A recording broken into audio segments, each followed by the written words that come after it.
Hello, চলুন এই যে আজ একটু আপনাদের রান্না সংক্রান্ত ভিডিও দেব।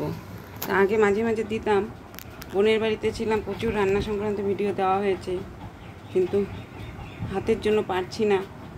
সংসারেও প্রচুর কাজ, মহিলাদের যদি একটা কিছু ক্ষতি হয় তাহলে সংসারের দুর্ভোগ এসে যায়।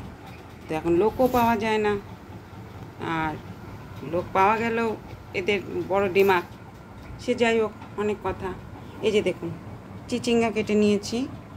এই যে আজ একটু চিচিঙ্গা রান্না করব। তো চিচিঙ্গা, আমরা চিচিঙ্গা বলি, অনেকে দুধকুশি বলে, আপনারা কে কী বলেন একটু জানাবেন। আর এটা সুগারের জন্য খুব উপকার। এই যে, আর এই যে শশা কেটে নিয়েছি, গরম চলছে তাই ভাবছি যে শশা দিয়ে আলু দিয়ে তরকারি করব। শশা আলু তরকারিতে একটু ডালের বড়া টড়া করে দিলে ভালো হয়, কিন্তু না মিক্সিতে করতে পারি, না পাটায় বাটতে পারি।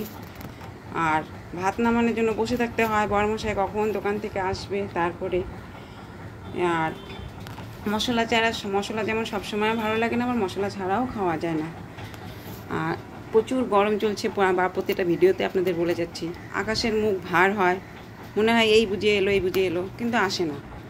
এই যে দেখুন, চালের বস্তা কবে এনে রেখেছি, ঢালতে পারছি না, কি করব। আর তবে যাই হোক, আজকেও আকাশের মুখটা ভার হয় না। যখন হবে বৃষ্টি তখন ডোবাবে, আবার পচাবে।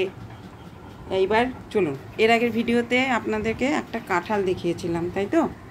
তো এই যে দেখুন, কাঁঠালটা বলেছিলাম যে কাঁঠালটা পাকলে দেখাবো, আবারও দেখাচ্ছি। এই যে কাঁঠালটা পেকেছে।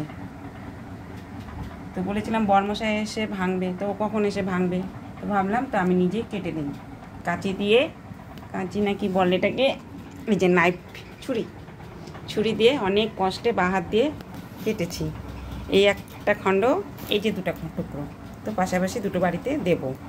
আর বলেছিলাম এতটা তো খাওয়া যাবে না, খেলে পরে গ্যাসও হবে আর গরমও ছুটবে, তো বীজগুলো রেখে দিব। আর বলেছি, আর যেহেতু প্রকৃতির দেওয়া দান, সব রকম ফল খেয়ে দেখতে হয়, কোন ফলে কী আছে না আছে আমরা কেউ জানি না। হ্যাঁ, এটা খেলে ওটা হয়, ওটা খেলে এটা হয় আমরা বলি, কিন্তু সিজন ফল আমাদের বাবা বলতেন খেয়ে দেখতে হয়। বাবাকে অনেকেই বলে। তো আমাদের তো এদের সাথে কোনো কিছু করতে হয় না, এরা আপনিই গাছ বড় হয়, গাছে ফল হয়, কাঁচা থেকে শুরু করে পাকা অবধি চলে। এমনকি এটা এমন জিনিস, বীজটাও ফেলানো যায় না, বীজটাও খেয়ে নেয় মানুষে। আর শশা মাখা খেতেও যেমন কাঁচা ভালো লাগে, স্যালাডে ভালো লাগে, রান্না তরকারিও ভালো লাগে, মাখা খেতেও খুব ভালো লাগে। তো এখন এগুলো হয়ে ওঠে না। ঠিক আছে, অনেক কথা হয়ে গেল। সকলে ভালো থাকবেন, সুস্থ থাকবেন, সাবধানে থাকবেন। ভিডিওটি এই পর্যন্ত। ভালো লাগলে একটা কমেন্ট করে দিবেন, লাইক শেয়ারও করে দিতে পারেন। তো সকলেই সুস্থ থাকবেন। ভিডিওটি রাখছি।